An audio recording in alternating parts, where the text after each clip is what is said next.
Today, as I mentioned, no K-Patch as we usually have on a Wednesday. It is Christmas Day here in Korea. I know many of our listeners, it's still Christmas Eve, but we've got something that is really, really fitting for today. The timing was really perfect on this.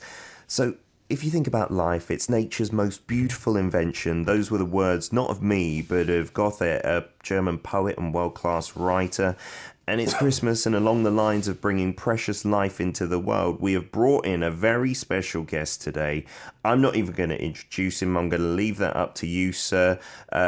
Good morning. Merry Christmas. Could you introduce yourself to our listeners out there? Yes, good morning, Peter, and Merry Christmas to you. Thank you. Thank you for having me on the show. My name is Brett Halvorson. Korean name is Ikil-u, and I'm the president of Gift of Life International Korea.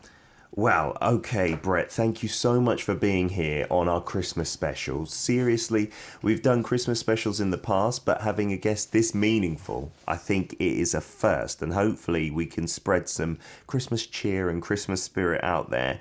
For anyone who doesn't know then, Gift of Life International, what kind of organization is that?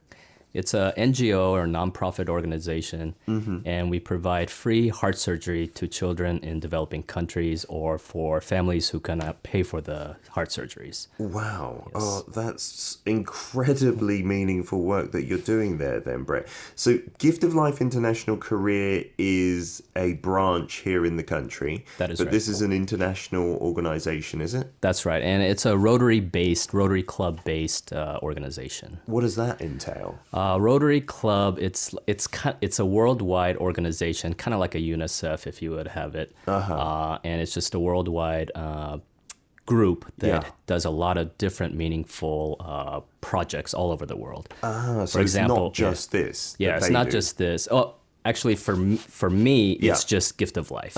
But we are Rotary-based, is what we call it. And so Rotary has lots of other things under their umbrella, like charities and stuff like this? That's exactly right. Okay, because I've heard of like a Rotary club in Seoul and whatnot. Yes, there are many Rotary clubs in Seoul and many Rotary clubs in America and Italy and just all over the world. There's about over 1.3 million members around the world. Wow, that's huge in scale. And then they all interlink and do different things, all trying to be meaningful in their own way, is it? That's exactly right. Wow. But today we are focusing on Gift of Life International Korea. Yes. Brett, you are here and you're the president of that in this country, right? That is right. So I'm seeing some figures here. 30,000 heart disease inflicted children in 64 poor countries have undergone free heart surgery since the foundation in 1975. So is that for the international organization as a whole? That's exactly right. Yes. Okay, wow. So how long has it been here? So I just officially started it about 2 months ago. Okay, yes, wow. Officially. But I've been involved with Gift of Life, the organization, since I reunited with them. Okay, and how long has that been? So I first reunited with them in 2008. Okay, so more than 10 years now. But official in terms of the registration and everything, it's only been a couple of months in Korea. That's correct. And you have a big history with this organization, Brett. I heard that you were the recipient of a heart operation. When did that come about? So that was in 1983. I was 4 years old. And President Reagan and Mrs. Reagan came to Korea for a business meeting. Okay. And before they came, they had heard about the many Korean children that were waiting for heart surgeries. Okay. So Mrs. Reagan was requested to bring some children back to America, and I was one of the children along with another girl. Just two Just of two, you? yes, at that time. That's an unbelievable story, Brett. No, when you brought out the president's name and Nancy Reagan, I'm thinking, what's going on here? So back in those days, in the 80s, like I started coming to Korea as a child in the 80s as well, and it was not the same country it is today at all in terms of development and stuff. Absolutely. So I'm assuming back then to have heart surgery, it was really difficult to do within the country. That's right. And many kids on the waiting list. Yes. That is such a meaningful thing. So they took two children, including yourself, back to the US, and you had heart surgery there as a little child. Yes, in New York. Yes. Wow. Okay. So then did you settle down there in the States? No, so after the surgery, I came back to Korea for about 5 or 6 months, and then I was adopted privately. It was a private adoption. Okay. Not by the president, but different. You're different. not the president's son. Yeah, no. Right. Different, yes. Wow, so you recovered? Did you have some recovery time in the States after the operation? Yes, the recovery time for most heart surgeries is about 3 weeks. Okay. Yes, depending on the case, but And then after that, you were good to come back? yes, 3 or to 4 Korea. weeks. Do you remember that time, Brett? Because 4 is quite a young age, right? Yes, I remember just bits and pieces while I was, during the surgery time. Of course, I was, asleep, but Yeah. after I woke up, I remember tubes in my nose, and it really hurt my nasal. Of course. But I have very few memories. But the interesting thing is, I have a lot of memories before I was adopted, in Korea. So Oh, really? yes, so I don't remember my family's face, but I remember situations like playing with my brother in my grandma's house, or just different situations. So it was really interesting. Wow. And so you then came back to Korea and then were privately adopted. Yes. With the knowledge from your American parents that you were one of these kids? Did they Yes, know about that? they knew, and Because I'm assuming this was a big issue. yes, perhaps. yes, and growing up, I didn't know about how big of an issue it was, and I, as a kid, you really don't care. Sure, yeah. But as an adult, and we'll get into it later, but as an adult, I found out how really big of an issue it was. Okay, wow. So that's such an interesting upbringing at such a young age, and it must have been very difficult, and I assume quite scary as well for a 4-year-old to go over to a foreign land, have surgery and everything like that. Did anyone accompany you? Yes, there was actually an American woman by the name of Harriet Hodges who lived in Korea. Okay. And she was a wife of an army sergeant or captain. And she helped over 3,000 Korean children go to America for heart surgeries with different NGOs. So she was like almost a liaison between Yes. Korean kids and then organizations So doing that. so she actually went with us on Air Force One to America, and You've been on Air Force One. Yeah, so- you went and traveled back on the same plane as the president and his wife. yes, that's all right. That is unbelievable, isn't it, Brett? And then, like you said, so after a few weeks of coming back to Korea, was it a few weeks or a few months? Few months. Few months, and then you were adopted privately, and then went over to the US to grow up, basically, Yes. And after the adoption, I lost contact with everyone in Korea. and America. So Mrs. Hodges, Harriet Hodges, my biological family, and the Reagans, of course, and the NGO. Oh, wow. The Gift of Life. That's Yes. unfortunate, I guess, at that time. So what was it like being adopted, Brett? Because I know from that time there are quite a few Korean kids who went not just to the States. I have some friends from Scandinavia who were adopted there. In fact, with the same last name as you as well, Halvorson. Actually, yes, my father, American father, he, I think Norwegian. Yes, it was in no. Norway. I met this guy, a Korean guy who was adopted by some fantastic Norwegian parents there, and his second name was Halvorson, and we got talking about it. And then when I saw your name, I was like, wait, is that my friend? But his name wasn't Brett. But anyway, so what was it like growing up in the States then? At first, it was really difficult because of language barrier, of course. Of course, yeah. And, at that age, of course, I didn't really know what was going on. And, it was tough in the beginning.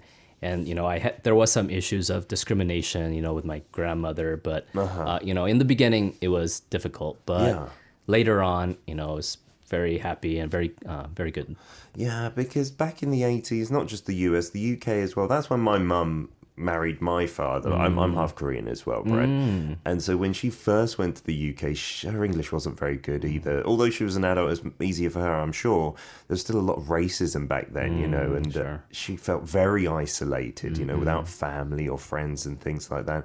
I think these days it would be very much an easier ride to go that way or this way. Sure. But yeah, that's such an interesting start to your life. And then you graduated and you studied in the US. You didn't come back to Korea or anything like that. No, I never came back to Korea. And then what did you do initially? What kind of field of work did you go into? So my first job was at my father's business. Okay. We manufactured avionics, which is like the airplane panels and radios. Wow. And airplanes. That's It's a very small interesting. company. Yeah, it's a small Okay. company. Yeah. So I started there, and then It was a family business, and we ended up selling the business after 9/11, actually. Okay. So we sold the business, and I studied to go into banking. So I sold loans for housing for people who wanted to buy houses. Okay. Did that for a few years. Yeah. And then I finally went into the insurance business. Into insurance. Where we were a very niche company, and we sold commercial real estate insurance and business insurance. This all in the States, Yes, right? this was all in the States. Then how on earth did you get to Gift of Life International? So in 2004, I was watching the news, and I found out that President Reagan had passed away. So it was in every channel, big, major channel, same news. Whenever a former president passes away, it's a big deal in the States, Yes. right? So at that time, as I said before, I didn't really know about my history and about the story, but all I knew was the Reagans helped save my life, and that's all I knew. Okay. And Mrs. Hodges, I heard Mrs. Hodges a lot, Okay. my parents telling me the story. Yeah. So after watching the news, I really felt like I had to find Mrs. Reagan to thank her. So it took me 3 years. Can't be easy to find a very famous person like and that, at that right? time, I wasn't very internet illiterate as far as searching on Google, but I tried, but with no luck. But after 3 years, it was always in the back of my mind. And I was in my office one day, and I thought, I'll just Google my Korean name. So I Googled my Korean name, and a New York Times newspaper article came up about From my back story. in the 80s? Back in 83. Wow. When the president and Mrs. Reagan brought me to the U.S. So it was my first time seeing something like this. So I decided to contact New York Times, the editor who wrote the article. Right. And I asked... He was still around at the New York Times? So I called New York Times, and they told me he retired. So I Googled his name. Yeah. And I found a home phone number.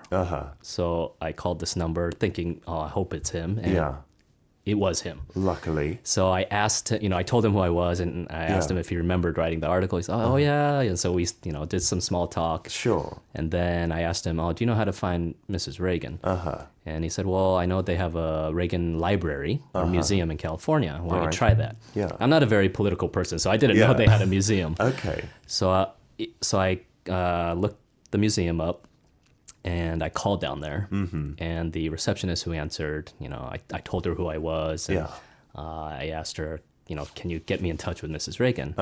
And she told me, Miss Reagan comes in every, once a month or once every 2 months. Oh, wow. And I can definitely give you her personal assistance information. Yeah.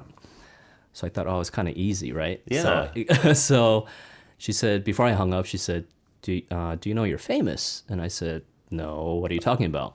And she said, well, in the museum here, there's a huge picture that covers a whole wall of you and Mrs. Reagan when you were 4 years old. Really? So I almost had a heart attack and thought I had need another heart surgery. Yeah, so I was really shocked. And wow. So to make a long story short, I emailed the assistant, and they invited me down to the museum to reunite with Mrs. Reagan. Wow. So 2007, that was 2007. You got to meet Mrs. Reagan again, yes. So I went down to the museum with my mom and got to say thank you personally to Mrs. Reagan. Did she remember all about that? Yeah. That must have been a big episode for her life as well. Absolutely. And, in the museum, there are so many things that, about the president and, what they did during their term. And, me seeing myself on the wall, that was a big moment of her life also. A 4-year-old you? Yeah. Did you and the recognize yourself? Absolutely not, because Really? I never saw Photos? photos of myself when I was little. Wow. So And- that's got like many different meanings to Yes, that. and so, and at the same time, I was one of my insurance clients. I was telling him before I went to meet Mrs. Reagan. Yeah. And I told him, and I never talked about my life history with anybody. Sure. But for some reason, I was talking to this guy Okay. because I was excited about meeting Mrs. Reagan. Sure, of course. And he's like, I remember, I have a good friend of mine who used to work in an NGO dealing with children heart surgeries. Yeah. Let me ask her if she knows anything. Yeah. Come to find out, she used to be the past president of Gift of Life in New York. What a coincidence. Yes, so she called the founder of Gift of Life in New York. Hey, guess who I found? And so 2007, I also went to New York and met with the Gift of Life people there. What a meaningful year for you, Yes. Brett. That's insane. That's kind of coincidences and how easy it was eventually to find Miss Reagan. We're going to get to a song break, Brett. We'll talk more about your story and about the work of the organisation after some EXO. This is Miracles in December. Shibiware Kijak. We're back for part 2 of our Christmas special in hour number 2 with Brett Halvorson, president of Gift of Life International in Korea, and we've not even scratched the surface about that organisation, just going through your upbringing, Igiru. So if people type that in a search engine, they can find your story, find these articles on the internet as well? Yes. Wow. Yes. Because many people now, especially a lot of listeners to our station, Arirang Radio, they're newcomers to Korea and Korean culture because of K-pop, and they might be in their teens or 20s. They might not know this news, but I believe in Korea as well, the news of President Reagan and his wife, Nancy Reagan, taking 2 kids back to the US to have heart surgery, that was a massive deal back then, right? Yes. And so if you're in, did you say California is where the museum is? Yes, it's in California, Simi Valley, California. If you visit, is it Nancy Reagan's museum then? It's the Reagan Museum. They call it the Reagan Museum. The Reagan Museum. You can see a picture that covers one whole wall with Brett as a 4-year-old before you're going, or with Miss Reagan. That's amazing. Yes, Unbelievable. but I heard recently they remodeled, and I don't know if the picture is still up. Oh, and it should be. If it's such a big part of her life as well. And so we'll pick up where we left off then, Brett. You were working in insurance at the time. Just one of your clients said they thought they knew someone from an NGO, and it turned out to be the former president of the New York branch. Yes, that's right. The headquarters. Gift of Life. That's unbelievable. So then you met the founder of this organization. Yes. Can you tell us a bit about the founder? Yes, the founder, he was in the, he likes to say the garbage industry. Okay. So, just a normal businessman. And he was a part of the Rotary Club out of Manhasset, New York. Right. And so his father was also a Rotarian, and he got involved. And how the Gift of Life started, International started, was there was a girl from Uganda who got mauled by a hyena. Oh my goodness. And so they tried, and they saw and at that time there was no emails, and they saw a newsletter from a Rotary newsletter about this girl, and so they wanted to help get surgery for her face. So they asked the local hospital if they would do a charity case for a Uganda girl who got mauled by a hyena. And the hospital said yes. So they wrote a letter to the Ugandan Rotary Club. But it took, I don't know, a month to get there. I don't know. Of course, yeah. And then they got a letter back from the Ugandan Rotary Club saying, oh, we already got help from an Australian Rotary Club. Okay. But we do have a girl with a heart problem here.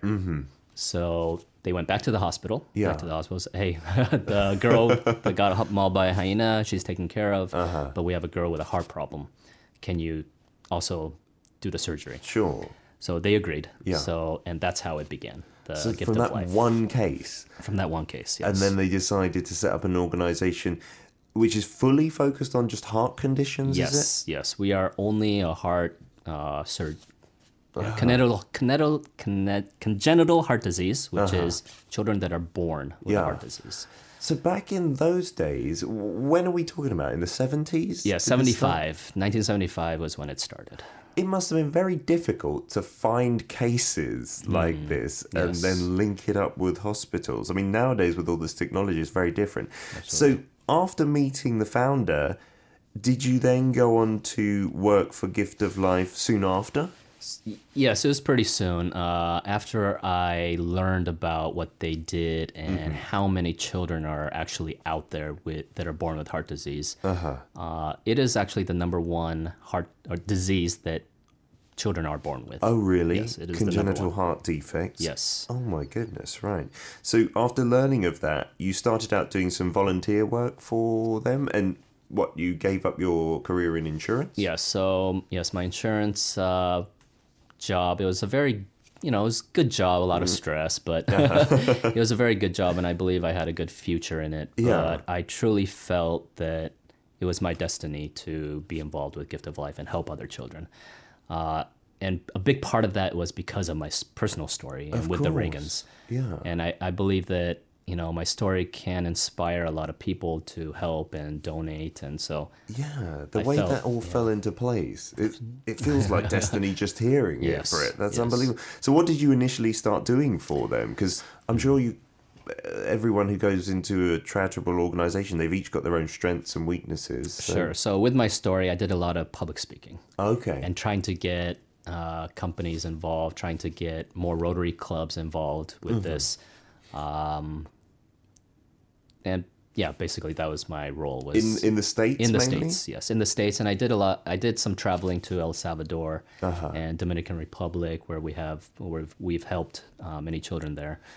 Oh, to bring them back to the States for surgery and whatnot. But we have a few missions, but one of our main missions is to train the doctors in these developing countries. So that they can do the surgery themselves. Just like Korea. Back when I was a child, the doctors could not do the surgeries, or the success rate was not very good. But the Korean doctors got the training, and now we have some of the best doctors in the world. Really? Here in Korea? Here in Korea. Oh, that's unbelievable. How much the medical industry has advanced here is quite unbelievable. So do you remember the first time you managed to give a life to a child? If you go on these missions, you get to meet the children? Yes. So my first experience personally with my first child, bringing them to Korea, was Jane from Uganda again. Okay, wow, that's fitting. Yes, and we did a huge project worldwide where we sent over 20 Ugandan children to our different affiliated hospitals around the world on the same day. Wow. Yes. So I brought Jane to Korea, and we called it Our Hearts Are in Uganda. Oh. And the next year we did Our Hearts Are in El Salvador, where we did the same thing.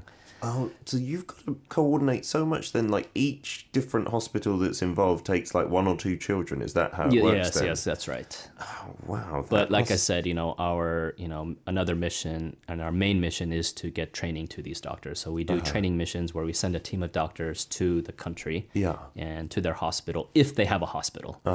And we do a training program for them, doing surgeries, at the same time training them.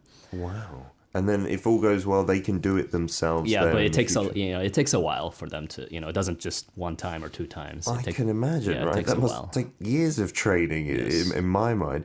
So when this happens, are all the costs associated with the surgery taken care of, including travel and post-surgery care and everything like that? Absolutely, yes. The surgery costs, the airplane fee, passport, visas, and we always bring one parent with the child, father or mother. So we have to pay for their airplane fee. Of course, yeah. For kids, it must be a great comfort to have at least one of their parents with them. Absolutely. So I'm sure that must be the most rewarding time when you're helping children with the surgery, Brett. But what are some more difficult moments then? Difficult moments. I mean, it's about getting the donations, and especially starting officially now. What I'm trying to do is I'm trying to raise awareness about this so I can get some sponsors maybe from some Korean companies. Okay, so companies as well as Rotary clubs both pitch in and support. Yes, so sponsors, companies, just the regular citizens, donating, $10 a month. How can because we have many listeners who I'm sure will care about this issue, how can they personally support it? If they are in Korea, they can go to our website, which is www.golikorea.or.kr, and from there they can donate. Is that not an option for international listeners? International, they can go to our headquarter U.S. website, which is www.giftoflifeinternational.org. Okay. And they can donate from there also. And do the funds there also get shared with the various Gift of Lives around the world, or is it very much like in each nation? Yes, each nation. Okie dokie. But Gift of Life International headquarters, they use the money for the different countries. Okay, and bringing as well kids as us. from there. As well as us. So my plan for Gift of Life Korea is to do the same thing as the headquarters. As the States, bringing kids to Korea. what we'll do, we'll play another song, Brett. We'll come back and talk more about you and more about Gift of Life Korea, I guess. This is Red Velvet, Wish Tree, 새가 지소원. We're back for our third and final part of our Christmas special today with Brett Halvorson, the president of Gift of Life Korea, in the studio with us. An amazing organisation that is saving the lives of kids around the world with heart defects. So, Brett, Gift of Life International Korea, what it's doing now is bringing kids from other countries to have surgery in Korea. That is right, as well as providing the funds to do the surgical missions and also providing funds for other Gift of Life chapters around the world. So are there many different chapters in many different countries then? Yes, there are many. Fantastic, yeah. So if the country has the infrastructure, then they have the possibility to do this, to take kids from other countries. But when you're doing this then in Korea, for instance, are you just doing it at hospitals that are established that are good at this, and then they have to open up their schedules, I guess, and agree to do this for free or use your funding to do it? Is that how it works? Yeah, so in Korea, we've worked with Yonsei Severance Hospital, Gil Hospital in Incheon. We're talking with Samsung Hospital now and Iwa Hospital. So we have already agreed with these hospitals to do certain cases, but we need to plan every year how many children and how much money that is needed. Sure. And there are, in Korea, we pay for some of the cost, and there are other NGOs in Korea that also help with the cost. Oh, really? Yes. They donate as well to it. So now, because your case was very famous, obviously, back in 83, taking you and another girl over to the States. Does that not happen anymore? Kids in Korea, they don't need to get taken to other countries for heart surgery. Yes, they don't. Yes, because the medical industry here has advanced so much, and the doctors here are very, they're excellent in what they do. Not the problem, but maybe there are some families who cannot afford all of the cost. Yeah. But the insurance, program here, the health insurance and other systems set in place can help these families. But if these families cannot pay, then we would also help these Korean families. Really? Yes, That's absolutely. an option for them as well? Yes. So how many kids in total, roughly, Brett, have you helped in Korea then? In Korea, so I've brought maybe over 12 children to Korea. Okay. But I want to double, triple that number. Sure. But of course, it's all about the donations and sponsorships. So Yeah, and how are you then finding these kids, Brett? Is it separate to the way they do it in the States? no, it's exactly the same. Okay. And we are linked with all the Gift of Life chapters around the world. So and Rotary clubs. So the way we find these children is through different chapters or through missionaries or through churches. There's so many different ways. And they just perhaps get in touch with you asking, yes. can you help out this child? And then in those cases, those 12 children, is it all successful, Brett? I mean, sometimes I guess there would be less than favorable outcomes, right? Yeah, so there was a case where one did pass away after the surgery. And that was probably the most difficult time for me, and just, seeing the mother there. But, all of these families that are willing to take the risk of saving their child's life. And, after her child passed away, she was still so thankful that we at least tried, to save her son's life. Because I'm sure their futures must be pretty bleak if they're not going to get this surgery done at all it's in their own it's a home life-saving country. it's a life-saving heart surgery. Wow. So, you've got to take at least some risk on board, I suppose. So, Brett, after coming back to Korea, when did you actually return here? So the first time I came back was 2007. So Similar to me. So again, Oh, that year? Yes, that year. So Wow. after I reunited with Mrs. Reagan, the media was there for our reunion. Oh, wow. So That's nice. newspaper, TV. And my Korean aunt saw the news, and that's how we reunited. And she recognized you. Yes, because it's the story is very unique. So your Korean aunt living in Korea? in America. Oh, wow. So Yes. that's another twist of fate, who you didn't know until then. Yes, absolutely. So I didn't know any Korean family. So she saw the news and she called my mom and dad here in Korea. Hey, guess who I found? And so she had her son look for me or find me. And then my cousin. Yeah. So my cousin found me on our company website. And then he left a message on my office phone. And you got back in touch? Yeah, How was that? So as you can imagine, in 2007, I reunited with everybody. It must have been a big year for you. Yes, and actually Mrs. Hodges, Harriet Hodges, who I mentioned, the American woman that lived here, I also reunited with her. She came to Korea for her 90th birthday. Wow. When I came. Just coincidentally? Not coincidentally. Okay. Or after I reunited with her, yeah, we met in Korea again. Yeah. Wow. So it was such a roller coaster of a time for me, you know, full of emotions. And Did you meet your biological parents when you came back here? Yes. So that's why I came, was to meet my family. Okay. So I stayed about three weeks, about 3 weeks I stayed. And met my huge family here. Yeah. And then I went back to Seattle. And then 2011 I decided to move here. Okay. I just felt like I needed to make up the time with my family, all the years that I missed. Sure. And I wanted to learn about my culture and my roots and Korean language, which was difficult.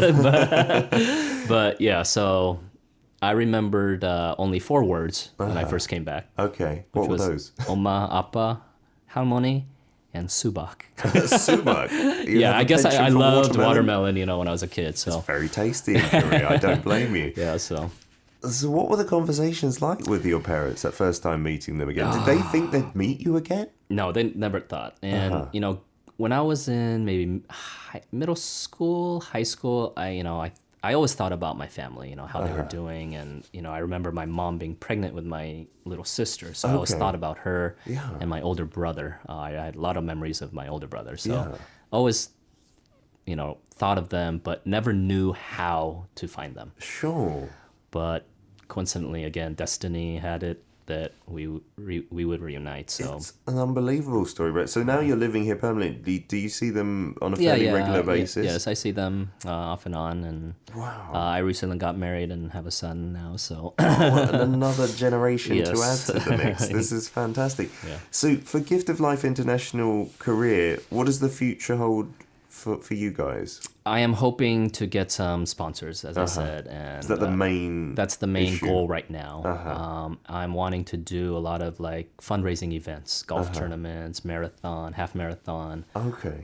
That's my plan right now, but that all takes money. So do you have some workers from Korea as well in the organization? Because coming from the States, I guess it's got to be quite foreign, this whole system in Korea. Right. There must be some difficulties too. Yeah. So right now, if there's a child that needs surgery and they need us to do the surgeries here, then they would have to pay for it.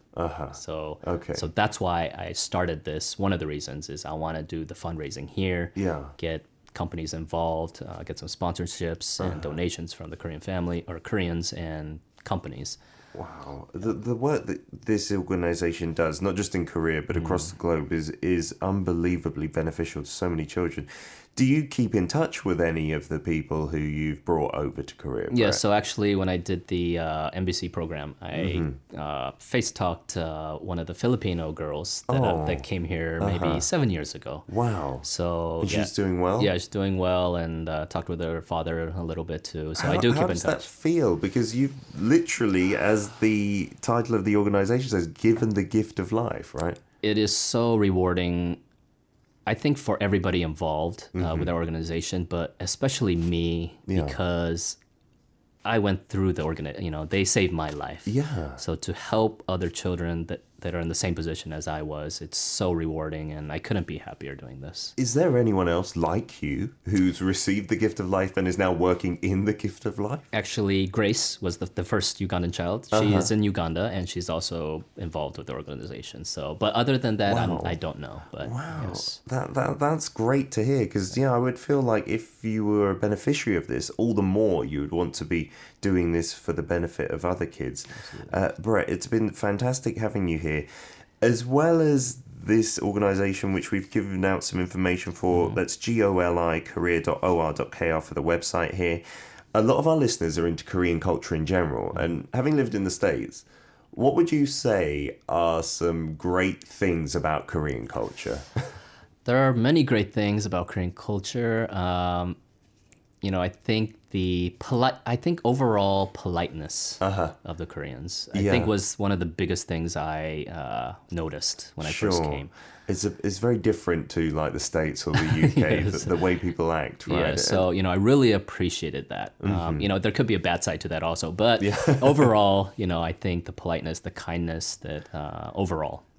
Well, I think you're reciprocating that to many people around the world, Brett. So thank you for taking the time. Yes, thank you also. I just want to point out that, every year there are 1.3 million children that are born with heart disease. 1.3 million? Million every year. Wow. So there can't be enough resources out there at the moment Absolutely. to see to all of them. Yes, and every year we're doing about over 3,000 surgeries throughout our organization. But that's just a drop in the bucket, isn't it? Wow. Yes, so we need your support, guys and girls out there. Think of that at this Christmas time as well.